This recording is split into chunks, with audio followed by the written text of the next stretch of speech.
what's up? This is Logan Mize, and you are listening to TNCRadio.live.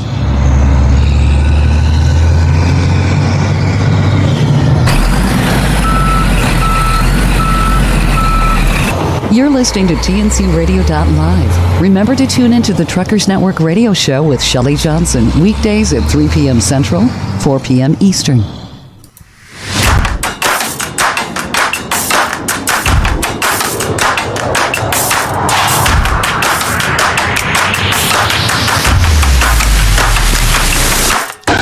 Welcome in TNC Radio.live. This is a Wednesday night, and that means Clutch Time Sports with Ivan Anderson and Josh Banker right here on TNC Radio.live. Thank you, Mr. Tom Kelly. Good evening, truckers. How's everybody doing out there on the road? Good evening to my main man, JB. Josh Banker, how you feeling tonight, man? I'm feeling pretty good. We're nice and refreshed after having last week off, and we're ready and raring to go. I should stop with the alliteration, or I'm going to start spitting all over my microphone here. Get those R's down. It is such a beautiful day here in Southern California. We finally, at least for maybe a short time, we've broken a little bit of that heat. It's a nice 78, 79 degrees here in Southern California. In some areas, I realize some areas in the Inland Empire is a little bit warm, but that's okay. We're all right with it. I'd rather be hot than cold. Amen. Well, JB, we got to jump into it, man, because I'm a big college guy. You know I love college football, and I understand you're an NFL guy, and truthfully, folks, it really has a lot to do with what side of this country you were raised. And when the fall comes and you start getting that evening crisp dew on the ground, and you start getting that little cool weather of October, autumn is here, you just want to go out and hit somebody or watch somebody be hit. And college football is just really big where I'm from. And JB, it was a great weekend of college football. I had a blast just watching it. I don't know if you caught any of the games. I mean, they had games Friday, they had games Saturday, and I think they even had one game on Sunday. Did you watch any of them? Oh, of course. There's even a game going on right now, if you didn't know that. On a midweek Wednesday, there's a makeup game between Central Florida and who else was playing tonight? I had it here just a second ago. But anyway, it's a makeup game from it's SMU, actually, Central Florida and SMU. They were making up a game from this past weekend, obviously because of the movement of the hurricane through all of Florida. And, of course, our thoughts and prayers, as much as that is a cliche anymore, it feels like. Sincerely, we have that for everybody out in the Florida, Georgia, South Carolina, everybody that's been affected by Hurricane Ian for sure. Yeah. We're praying for your families, and when we say praying, we really mean that, because we're believers, and we understand that gives strength and comfort and peace, and that's what we pray for, and we'll be continuing to pray for. JB, when I look at the scores this week, and I know nothing really stands out, but I do have one team that I think that stands out, and that's because, and I'm not saying it because, this is one of my son's friends that, he knew going to high school with, but the Clemson, North Carolina State game, and the reason why I'm mentioning that has more to do was that it was the only top 10 teams that met up. North Carolina State being a 10 seed, Clemson being a 5 seed. DJ Ukulele, who's the quarterback from Clemson, he's a great quarterback. He's a big quarterback. He's 6 feet 4 inches. They ran off and beat North Carolina State by 10. And I think you had made a point. We talked about this off air as we were kind of previewing our show. You said there was really no standout games. You're absolutely right. After I went through and recapped it, a lot of, all the big schools won. The top 10 schools won: Ohio State, Michigan, Georgia, Alabama. And there seemed to have been a little bit of a shift at the top. Alabama went from 2 to a 1 seed. Georgia went from a 1 seed to a 2 seed. And Ohio State stayed firm. Michigan stayed firm. And Clemson stayed firm. But I'm kind of looking out for Clemson because they were the only team that played a top 10 team out there. And I think there's going to be some shakeup, probably not this coming Saturday, but probably in the next 2 weeks. What's your take on Clemson? it's interesting. You always say that the good teams or the great programs they rebuild. There's no there's no big lull. And yeah, it felt like Clemson had a slowdown last year, but here they are right back in it again, right back in the top 5. And there were some other interesting games last week. Ole Miss beating number 7 Kentucky 22-19 was interesting. Yeah. TCU just shellacked Oklahoma. Oklahoma was 18 at the time, and TCU was unranked. But I agree with you. It's getting to that point of the season where, like you say, the seasons kind of start changing, and you kind of feel like there's going to be something big happening one place or another. I mean, we've got LSU hosting Tennessee. That's a game of 2 top 25 teams this week. Tennessee at 8, LSU at 25. Right. TCU, who was unranked before that win against Oklahoma, is now 17th, and they're facing against Kansas, who's number 19. When was the last time you ever thought you'd see Kansas at 5-0 to start a season? Right? It freaks you out. That is so true. And not just Kansas. I mean, we always talk about Boise State. Boise State has been up there for, I don't know, the last couple of decades or a decade and a half, and yet they never get a top 25 or a top 15 or top 10 ranking that will thrust them into the playoffs, or back before the playoffs started in the BCS Bowl, that would thrust them into a major bowl game. That's why I think it's either going to be this coming weekend or the next weekend. There's going to be a major shakeup, and I just don't know who those teams are going to be. They're going to be, they're going to fall, and I think some might have to rise. But the ones that really bother me, JD, are the ones that never get a ranking at all, and they come out and they just blow away a top 25 team. It's just hilarious when you see that. Well, and it would be interesting too, is we're not sure how deep the injury to Bryce Young's shoulder is for Alabama. Yeah. They're 24-point favorites against Texas A&M, but you and I talked about this last night in preparation for the show. When you get into deep conference matches like Alabama and Texas A&M are going to be having, you almost kind of throw the records out the door. And then when you get big injuries, especially with a potential Heisman winner like Bryce Young, you never know what's going to happen. And there's another litmus test game too that, I mean, UCLA is 5-0. Oh my God. UCLA is number 18 in the country, and they host Utah, who, in my opinion, never gets enough respect. They're 4-1, and yes, they're ranked number 11 in the country. But you're always talking, if you're always talking about the Pac-12, you're always talking Oregon or USC, right, or somebody besides Utah, when Utah consistently year in and year out over the last 5 years have been right at the top, if not the top, of the Pac-12. And they never get recognized. They just never get recognized. Better recognize. I know, maybe this year's that year. And you mentioned SC. I mean, SC is ranked 4th, I believe. They're 4th in the ranking? They're 6. That's right, 6. And, Trojan football, I mean, when you think of, SC doesn't even go by SC when it comes to football. They just go by Trojan football. When you think of SC or Trojan football, they quietly do it. You don't really see any stars on this team, but you think of Lincoln Riley, who migrated over here from Oklahoma. And then you think of Pete Carroll and Norm Chow and John Robinson. The list just keeps going on when you think about SC or Trojan football. And if the Trojans can, with Lincoln Riley, who is a heck of an offense and defensive specialist, in my opinion, he's just an overall good college coach. If he can push that envelope by 2 more spots or even 1 spot, USC might be a sleeper for a playoff and a championship berth this year. Playoffs? Don't talk about it. Playoff? You're going to hear that soundbite a lot tonight. Just prepare yourselves, everyone. Well, at USC, they've got quite a test themselves this week. Washington State comes to Southern Cal, and Washington State, if they hadn't blown a big lead in the fourth quarter to Oregon, could potentially be 5-0 coming in, where they're now 4-1. But still, I mean, I think you and I talked about this a couple of weeks ago. The Pac-12, I don't think, is getting enough respect yet. Absolutely.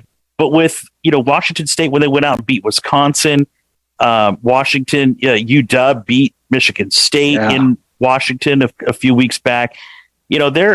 I think Georgia's just absolute roasting of Oregon to start the season maybe gave the whole ranking system and everybody that is part of that a reason to kind of dog the Pac-12 to start. But the Pac-12 is coming on pretty strong here. It'll be interesting to see how things play out.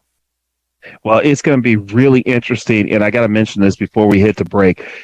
When have we ever talked about UK or Wake Forest and Kansas when we think about football? When I think about Kentucky, Wake Forest, and Kansas, I'm talking basketball, not football. Right. Kentucky's 13, Wake Forest is 15.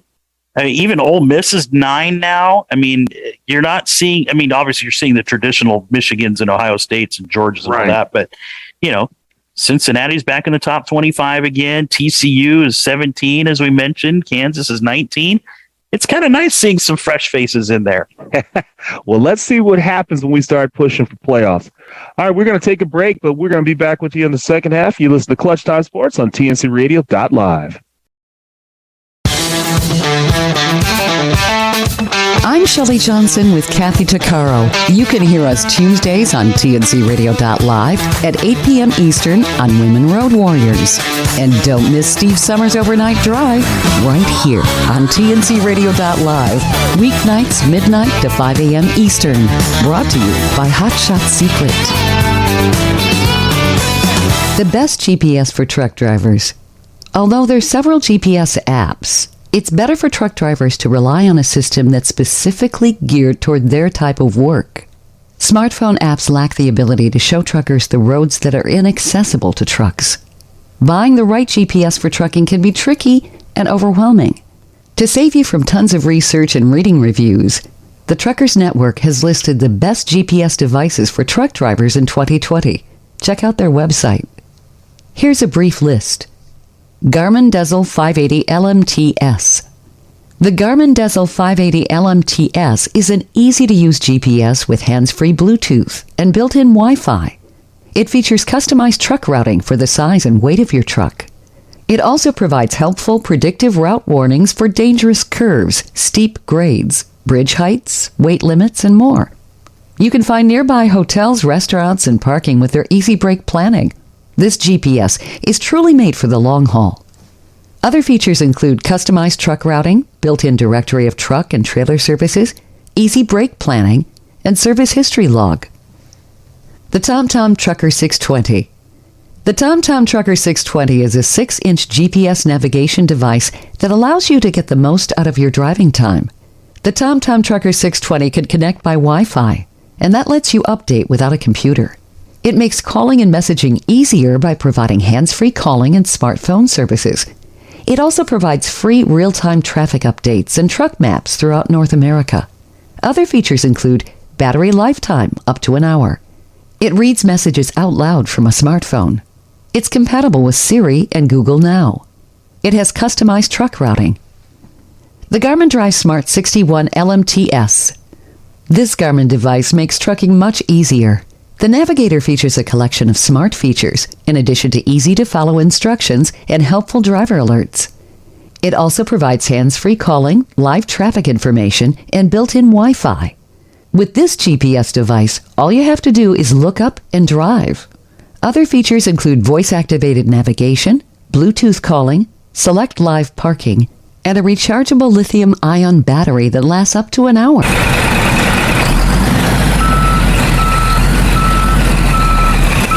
I'm Ron Samuels. We put it in reverse gear so you can enjoy the history of popular music and hear the soundtrack of life Wednesdays at 8 Eastern and 7 Central, right after the train station on TNCRadio.live.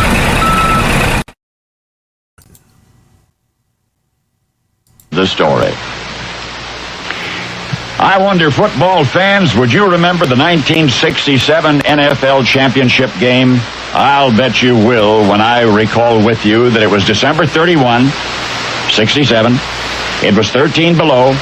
It was Dallas Green Bay. And with seconds to play, the score was 17-14 in favor of the Cowboys. Just seconds left. The Packers' ball on the Dallas 1 foot line. All timeouts were gone. A field goal would only tie, but Packer quarterback, the great Bart Starr, carried the ball himself, and the Green Bay victory is history. Now, the quarterback sneak's always a daring play, carrying with it the sensation of solitary accomplishment, but there are invariably two men responsible for its ultimate success, the quarterback himself and the guard who opens the hole. The Green Bay guard in this case was Jerry Kramer. Now, Kramer had to take out Cowboy tackle Jethro Pugh so that Bart Starr could get through.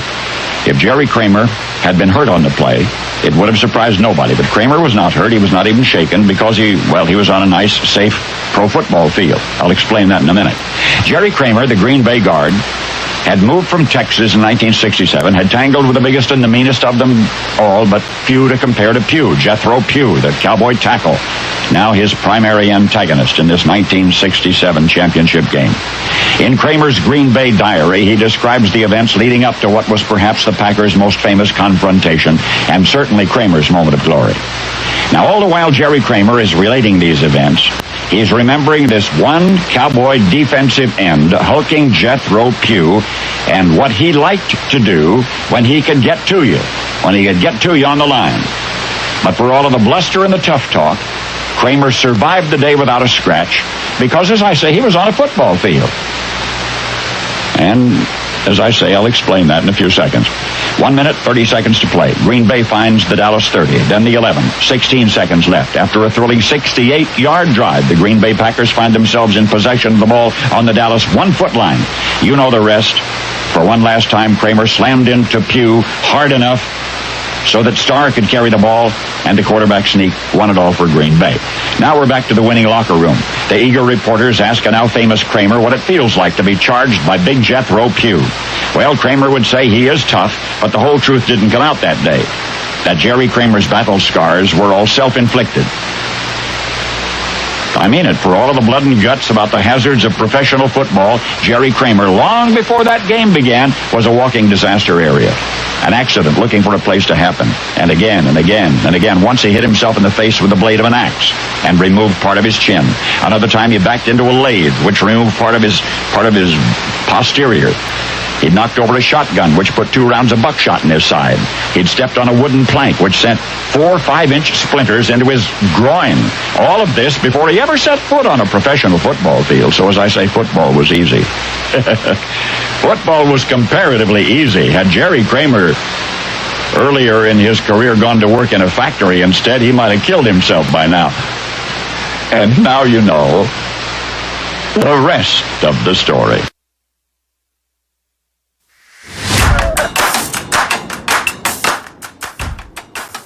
Welcome back to TNC Radio.live. This is Clutch Time Sports.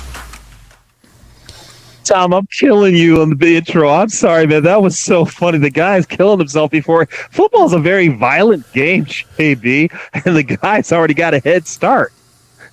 I don't know what to say. You don't want anything taken off your posterior. That's all I know. Holy cow. Self-inflicted? I mean, the chin, gee whiz. The chin, the posterior, the groin. Ouch. Oh my gosh. How do you survive? Well, I guess football would be easy after that. Football's a bubble bath compared to the rest of his life. Wow. Oh my gosh. You know, what's so funny is that is such a great segue. We wanted to really start the segue into this segment talking about football, and it just so happened they talked about the Green Bay Packers and the great Bart Starr. I'm going to take this moment to segue into my team, the Pittsburgh Steelers. And JB, during our it was a couple of weeks ago, actually preseason picks, that was one of the things that you said that would happen, that Kenny Pickett would wind up being the starting quarterback over Mitchell Trubisky. And you are absolutely right that was going to happen. Well, a blind squirrel every once in a while finds its nut, and so far, there's been some pretty interesting.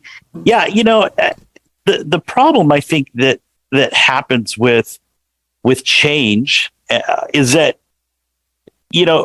Pittsburgh, for all intents and purposes, just hasn't had any of it in the last, 20 years. I mean, Mike Tomlin is the most tenured head coach in the NFL. It's either him or Belichick at this point, but they had Ben Roethlisberger for 72 years. And, how do you figure out an identity when you know how embedded that identity used to be with Roethlisberger behind center? You're a run and pound the football with the rock as much as you can, play defense and win a lot of low scoring games and hope that Ben would, kind of get things going for you when they needed it. But Trubisky was the exact opposite of what Ben Roethlisberger was. And now, you draft a guy that was the only quarterback taken in the first round, and he's a local guy. He went to Pitt. So, the Steeler fans would be like, come on, we're losing to the freaking Jets. Put somebody else in, and they still ended up losing. But, Pickett had a couple touchdowns in that second half on Sunday, and I feel kind of bad for him because who does he get in his first week? You know who they're playing this week? No, I did not see that. The Buffalo Bills. Oh, my gosh. And you know who they play after that? The Tampa Bay Buccaneers. Oh, my goodness. And you know who they play after that? Yeah, exactly. You know who they play after that? On the road in Miami. Yep. And then on the road in Philly. Yeah. So good luck, Mr. Pickett. You're going to have your work cut out for you. If you're going to be a star, you're certainly going to have your opportunity to shine. Well, I told you during our preseason preview that I didn't see my team doing anything. And the reason why, the Steelers have a bad habit of not getting a quarterback. I'm going to take you way back to the past. Folks, this is the team that drafted Johnny Unitas. Let that sink in for a moment. Not only did they draft Johnny Unitas, but they traded Johnny Unitas away. They didn't have the patience for him. That is one position that the Steelers have never understood that you have to stay 2, 3, 4 years ahead of. You don't get to run a guy for 15 years and then let's say, well, what about a quarterback? Well, we'll think about that when we cross that bridge. You don't get to do that in the National Football League. The quarterbacks run the show in today's game. There was a time where the running backs ran the show. There was a time, JB, that wide receivers run the show. The quarterbacks today, in the way the game is set up in the NFL, is a quarterback game. They are the highest paid players in the game, and they determine what you're going to do. That's why the Tampa Bay Buccaneers are dealing with a guy who's 45 years old, because he gets it done. No argument from me. I'm rooting for him for sure. Pickett has got some panache to him. He's, he kind of reminds me of Joe Burrow, except Joe Burrow obviously had way more accomplishments at LSU and had the national championship and everything. But, Pickett's going in there guns a-blazing. Who's to say he can't become the next Joe Burrow and maybe lead the style? Obviously, they're not going to get to the AFC Championship game this year, but, in a couple of years, you get a couple of big-time wide receivers, and they've got some offensive pieces around him for him to be successful. Well, we already said the AFC North was going to be the worst. We thought the Bengals would really run off and win that. But when I look at the standings, the Browns, the Ravens, the Bengals, you got a wild card. If they win 9 games, they're going to make a wild card berth out of that division. It's just horrible. The AFC North, in my opinion, is the worst division in the AFC.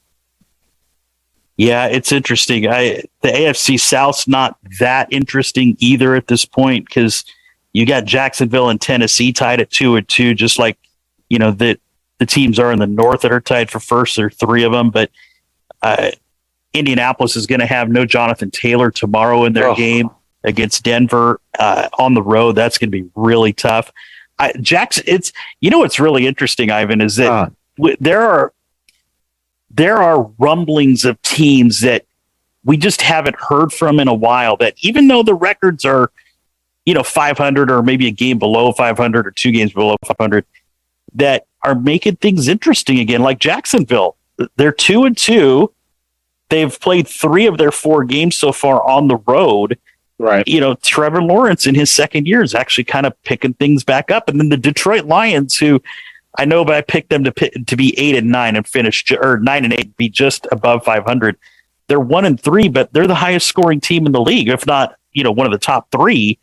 And they're kind of the talk of the fantasy world, at least at this point, because Jared Goff is, I don't know who's possessed him at this point, but he's thrown 4 or more touchdowns twice already this season. And he's the only guy in the league that's done that. Well, I got to toot my horn a little bit because I'm going to give you 2 of them. You said that Goff would have a good time with the Lions. You picked the Lions as one of the underdog teams, and you thought Goff could do something. And of course, I took Mike Williams, his wide receiver. He's been going off in my fantasy.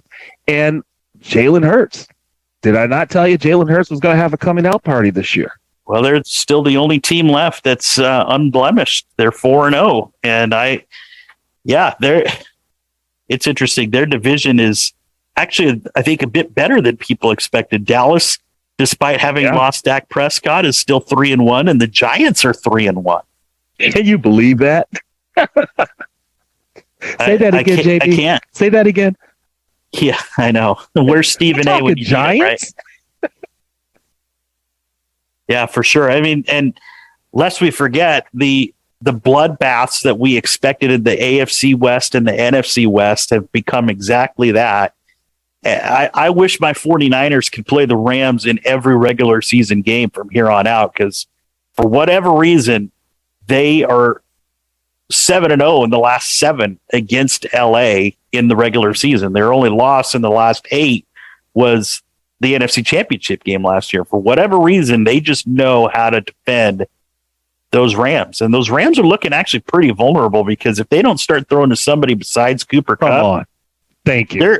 They're going to be very one-dimensional because their running game is just not there. I don't know what it is or what's going on with Matthew Stafford and Cooper Kupp, but when you've got wide open guys and you're trying to force a football into Cooper Kupp, who's being double teamed when the 49ers were playing him, I'm looking at this like, why are you trying to force a square peg into a round hole? If everybody knows that you're going to Cooper Kupp, they may not get you on the first or second down, but within that set, they're going to get you. I mean, come on. How many times was it? Is it Robinson, I think his name is? Yeah, Allen Robinson. How many times was he wide open? It's been interesting. There's only so much you could force feed Cooper Kupp before he starts taking too many hits too. And then what are you going to do? You're not going to have anything. But remember, we picked the Rams to not be where they are, to not even be in the playoffs. And we actually thought out of that West, the NFC West, we thought that they would be one of the 3 teams. We picked the 49ers, the Rams, and the Cardinals. And I'm not even impressed with the Cardinals. Yeah, it'll be interesting to see what they become when DeAndre Hopkins gets back. That's for sure. They need him. I think they didn't realize what they had lost until he was gone. Yeah. JB? Yeah, no, I it's that time. It's that time. Yeah, we're going to take a quick break. Be back with Trey Reigns. You've been missing it for 2 weeks. We got it back. We'll see you on the other side of this timeout. This is TNCRadio.live. Hi, I'm Dr. Christopher Cortman, and now for the Mental Health Minute. The great psychotherapist Maxie Maltzby once wrote that there are 5 ways, 5 criteria to assess whether our thoughts are rational or not. In his opinion, we only wanted to think rational thoughts. An irrational thought is actually something that's going to create emotional pain and get us in trouble in some way or another. So here they are, the 5 criteria for rational thinking. First, is my thought in line with objective reality? In other words, is it true, or am I exaggerating and creating falsehoods? Secondly, is it likely to make me feel the way I want to feel.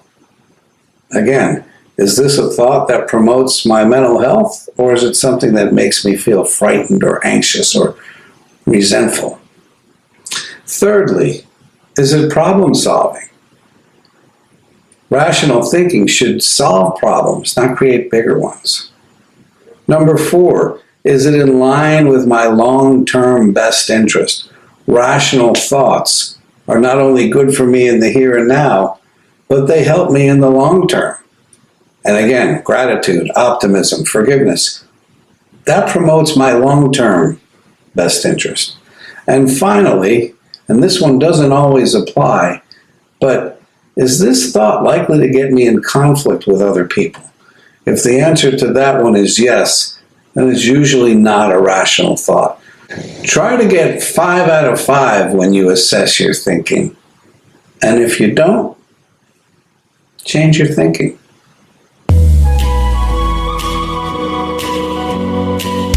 Industry movement Trucking Moves America Forward is telling the story of the industry. Our safety champions, the women of trucking, independent contractors, the next generation of truckers, and more. Help us promote the best of our industry. Share your story and what you love about trucking.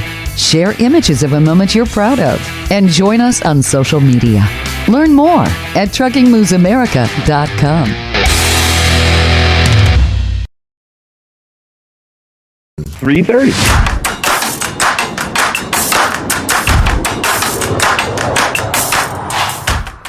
Welcome back to Welcome back to.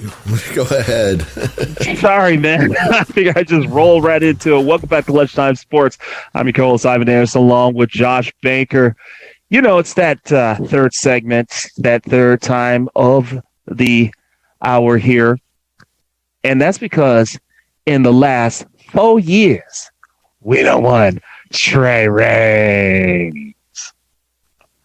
Well, you know, I kind of went the lazy route this week, Ivan, if I'm being perfectly honest. I had written a Trey Reigns segment for last week that we weren't, because of the hurricane and everything just kind of threw the schedule off. But so I kind of stuck with what was written for last week, even though there's some good stories out here this week too, because I think there are some important stories that we needed to hit on last week that we just didn't get a chance to.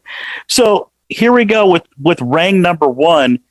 We start with a story that hits home for me as a man with a physical disability. And I know at a young age that due to my rare type of arthritis that I have, and I know I've talked about this on the air before, that I would never be able to be, a professional athlete. So I started to learn and do a lot of listening so that I could find a niche to be able to be involved in some way, shape, or form in the sports industry. And there are many similar stories out there, but we go back a couple of weeks when Tom Willis, a name probably nobody is familiar with, completed a long-term goal that he set as a young man, which was to throw out the first pitch in every single Major League Baseball ballpark.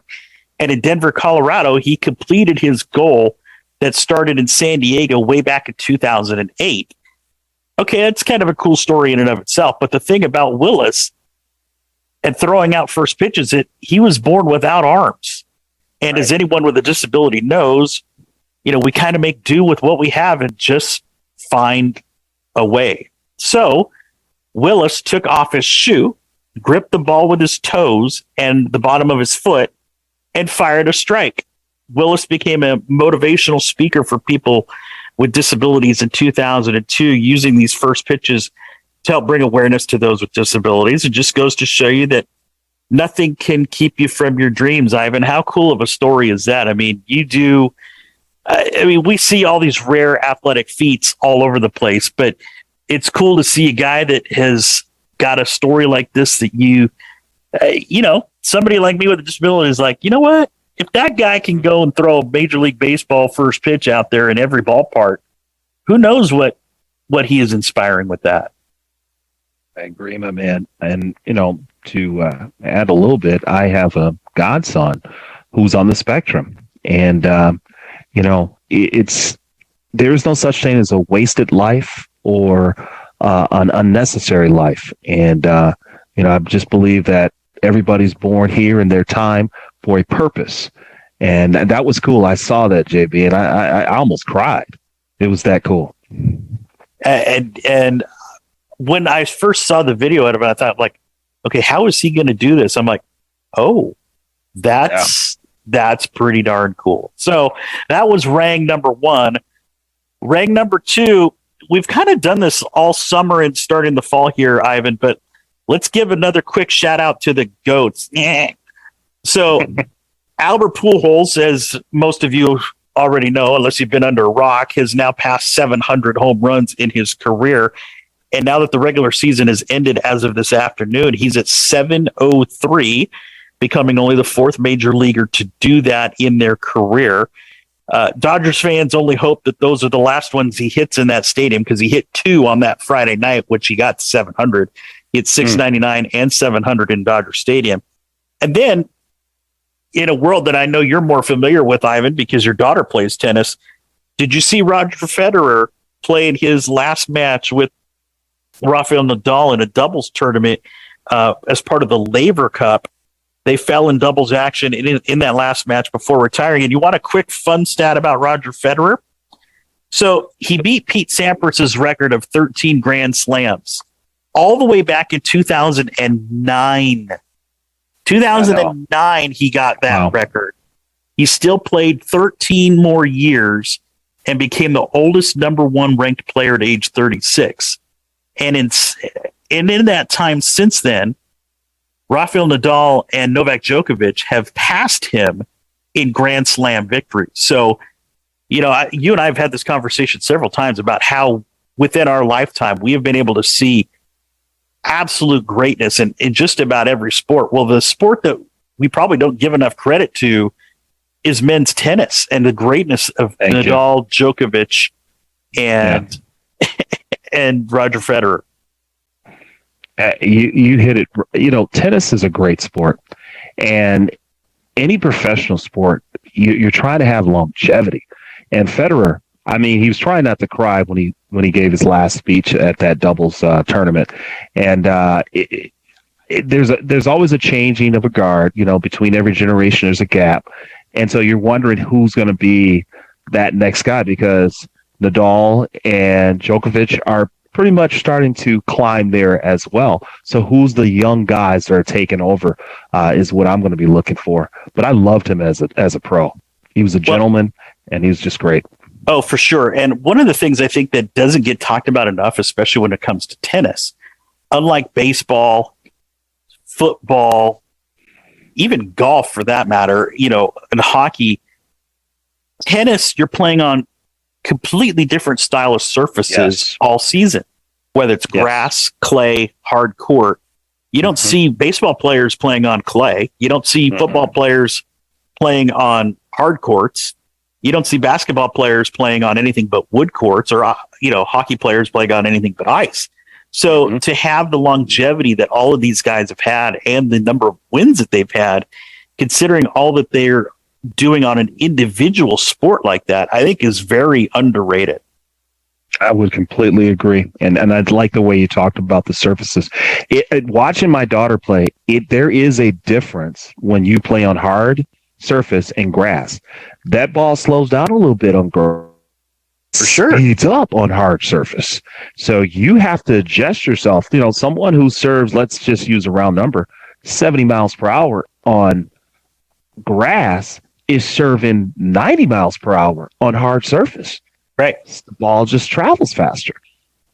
And you get different spins too. So if you're if you're not a serve and volley player, you may never be able to be a good player on grass.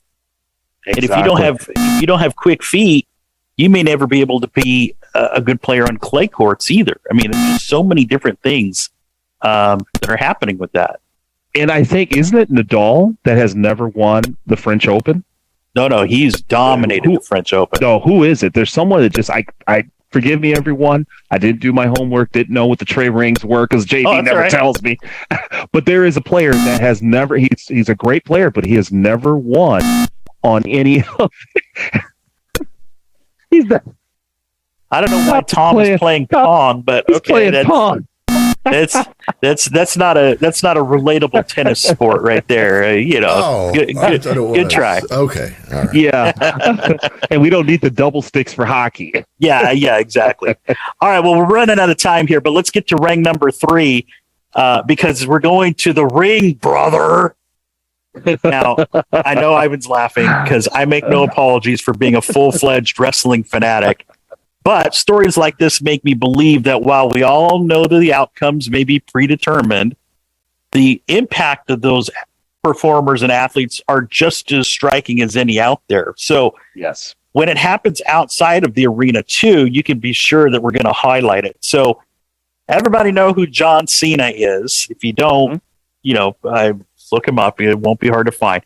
Well, Cena is no longer a full-time WWE wrestler and is probably known more for being on TV and in movies now more than being a wrestler. But did you know that he is now a certified Guinness World Record holder as well? Mm-hmm. No, it's not for body slams or waving his hand in front of his opponent's face because, you can't see him. But John Cena has set the record for the most wishes granted through the Make-A-Wish Foundation.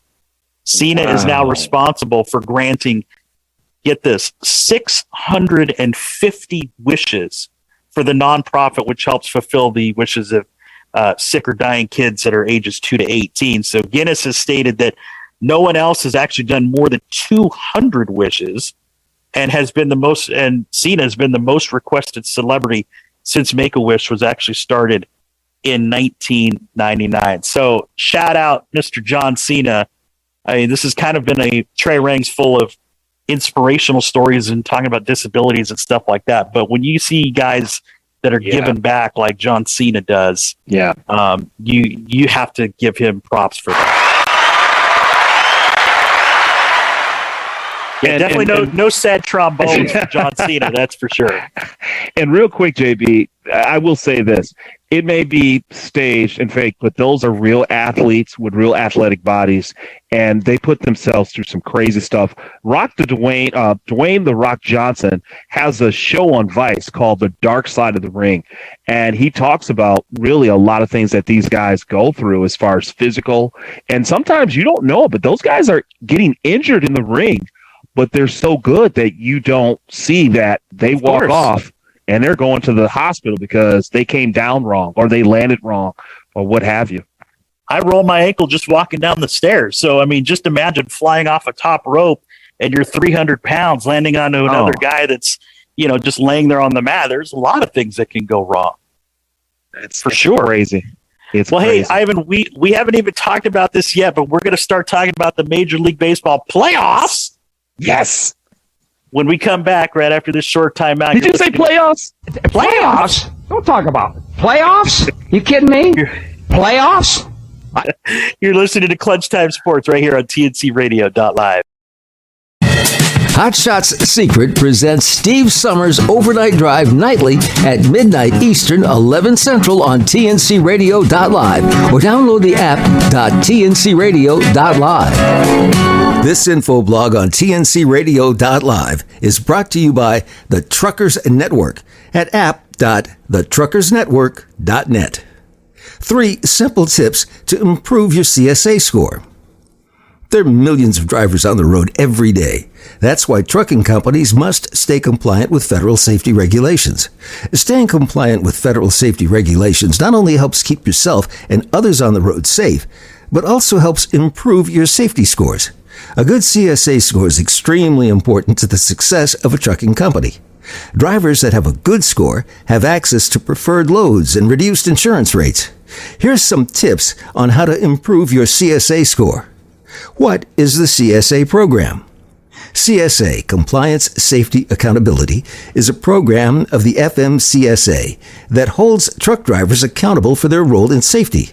The main goal of the CSA program is to prevent accidents from happening on the road and to identify high-risk commercial motor carriers. Although the FMCSA runs the CSA program, they don't issue CSA scores. The FMCSA created an online safety measurement system that records data like roadside inspections and crash reports from the last 2 years. The data is updated monthly and assigned to your DOT number. The FMCSA then organizes the SMS data into 7 categories, often referred to as basics: behavior, analysis, and safety improvement. How to improve your CSA score? When it comes to CSA scores, the lower the scores, the better. Your CSA score determines whether or not you'll get a visit from the DOT. Over time, your CSA score can be improved by making safety a core focus of your trucking company. Prioritize pre-trip inspections.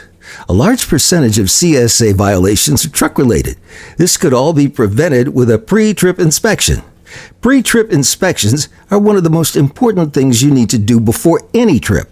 A simple pre-trip inspection helps you get in tune with your truck before you drive. It lets you know if anything's wrong with the truck or needs to be fixed before hitting the road. Not only are you required by law to perform a pre-trip inspection, but it also keeps you and others safe while on the road. Check out our blog, 4 Reasons Why Pre-Trip Inspections Are Important for Truck Drivers. Be more cautious of who you hire. Hiring drivers with a good driving record is crucial if you want to have a good CSA score. Remember that CSA scores use your driver's crash records to calculate your score. So if you hire a driver with a bad driving history, you're taking on more of a risk. Challenge citations. You have at least 2 years to challenge a violation. If you challenge a violation and it gets dismissed, it'll be removed from your company's CSA score. The Truckers Network has teamed up with CDL Consultants and CDL 360 to provide a full spectrum of safety, compliance, and audit services to our members. CDL Consultants has successfully reduced or dismissed over 35,000 violations and tickets. They've worked with tens of thousands of drivers and companies, including many top 100 carriers. If you need to fight a violation, search for a CDL Consultant on the Truckers Network webpage at app.thetruckersnetwork.net. Do you have the TNCRadio.live app? It's free and easy to download. Just go to app.tncradio.live, Google Play, or the App Store. Get access to live streaming radio developed by drivers for drivers. Download the TNCRadio.live app today.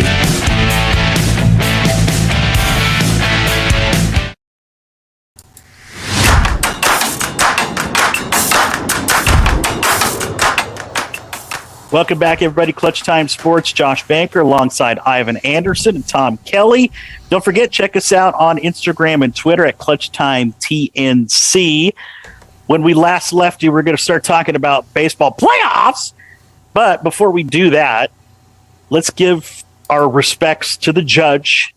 Aaron Judge has hit his 62nd home run yesterday, leading off the game against the Rangers. And Ivan, the American League record for home runs in a season now belongs to another Yankee, Mr. Aaron Judge. What do you think? I'm going to give it to him. I love him. Being a lifelong Yankee fan, I'm just going to be very honest. It's a great individual achievement, but when you talk about the Yankees, it will mean nothing if they don't win the pennant or they don't win the World Series. Well, it's interesting because it's a perfect segue into the playoffs. The format has changed again for Major League Baseball playoffs, which I think is very awesome, if I'm being honest. Not only do you get a couple of extra teams, but there's no longer this one and done wild card game. You've got a wild card series, and it still benefits the teams that did well in the regular season. So things start on Friday. It's a best of 3 series at the highest ranking seed of that series. So you go to the American League, the Central Division winning Guardians of Cleveland, which is still really hard to say because I still see Ricky Wild Thing Vaughn coming out of the bullpen and Roger Dorn manning third base and Willie Mays Hayes out center. But you may run like Hayes, but you hit like, well, anyway. The Guardians will host in a 3-game series the Tampa Bay Rays, who always seem to be underappreciated year after year. And I think that's a very intriguing series. I think it's one that the Rays could win. The Guardians really need Shane Bieber to win game number 1 to give themselves a chance. But in the other wild card series game, it's the number 4 seed Blue Jays hosting the Seattle Mariners, who finally get to the playoffs after 21 years. It was the longest drought of any major pro sports franchise in North America. What, baseball, basketball, football, hockey, whatever. It's interesting. The 2 longest droughts in the playoffs were the Phillies and the Mariners, and both of those teams are in the playoffs this year. So the Mariners are going to go to Toronto for a 3-game series. Ivan, of those 2 series, who do you like in those 2 series between Cleveland and Tampa and Toronto and Seattle? Ooh, you know what? I'm going to have to be, I'm an Ohio boy. The Tribe is what I remember. But on this one, I'm going to have to go with the Rays. Okay. And that I may be wrong, but I don't know. I'm going to have to go with the Rays. And then the Blue Jays and who was that? Blue Jays and Mariners. Mariners. When you said 21 years, tell me, are we talking A-Rod and Ken Griffey Jr.? It was Ichiro's rookie year. Oh, wow. Ichiro's rookie year, the last time they made the playoffs. So his entire career after that in Seattle, they had not made the playoffs after that. Tom made an interesting statement offline when we were talking. We were just kind of talking while everything was in the backdrop. And the Mariners do kind of scare a lot of people. But I don't know. When I think of the Blue Jays, I still think of the 2 World Series that they've won. And for them to have a 92-game series this year, I'm going with the Jays. Okay. I'm going with the Jays on that one. So the winner of that Blue Jays Mariners series will get the Astros in the next round in the ALDS, where I almost said Indians, the Guardians and the Rays winner will face the Yankees in the second round. Now in the National League, some pretty intriguing matches because you got a 100-win team in the New York Mets. Oh man, who are the top wild card team facing the San Diego Padres in one series, and then you've got the St. Louis Cardinals, who are the division winners out of the Central, facing the Phillies in a 3-game series in St. Louis. So the Padres have to go West Coast to East Coast to face the Mets. And they've got Jacob deGrom and Max Scherzer for at least 2 of those games. So you're going to have to beat one of them to even have a fighting chance. I think the Padres are, boy, I'd be shocked to see them win that series. I'd be delighted if they did. But the winner of that series between the Padres and Mets will get the Doyers. And then the winner of the Phillies and Cardinals series will get the Braves in the NLDS. Any thoughts? You know what? The Mets are going to win that because the Padres will find a way to shoot them in the foot.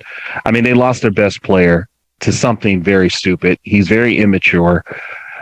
I say the Padres will be the Padres. Good job on in my opinion, reaching 500 for the first time since Tony Gwynn. But you said they actually had another season of 500 after Tony Gwynn. But I go back to Tony Gwynn. So Mets for me, Philly Cards. Now that's going to be a series. That to me, Philadelphia and the Cardinals is going to be a series. 20 seconds, guys. All right. Well, we could talk more about this obviously next week. More about this obviously next week. More about this obviously next week. More about this obviously next week. More about this.